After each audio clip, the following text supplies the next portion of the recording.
Hi, it's Patrick Hutzel from intensivecarehotline.com with another quick tip for families in intensive care. So Greg has a question and he asks, how long should the decision to withdraw life support be considered if you have a loved one in an induced coma in intensive care? So to give you the short answer, Greg, it should never be considered to stop life support. The reality is, if somebody is alive, why would you give up hope? If somebody can't stay alive, if they are on life support, like mechanical ventilation, like inotropes or vasopressors, why should that even be considered as an option, right? As long as there's life, there's hope, right?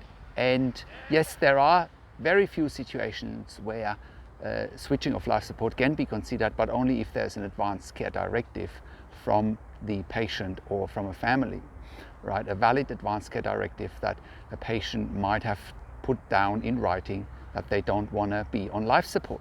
That is really the only exception to that. It should not be a medical or a nursing decision to stop life support, because at the end of the day you're killing a person, a life, a human life.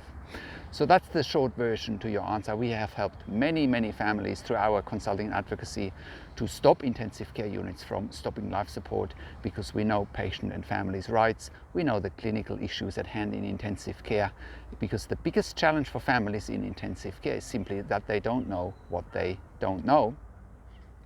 And if you don't know what to look for, if you don't know what questions you need to ask, and if you don't know how to manage doctors and nurses in intensive care, you're pretty much fighting a losing battle. So here at intensivecarehotline.com, we can successfully advocate and consult you if you have a loved one in intensive care, and we can get results and outcomes for you that you wouldn't have thought possible before. That's my tip for today. This is Patrick Hutzel from intensivecarehotline.com, and I'll talk to you in a few days. Take care.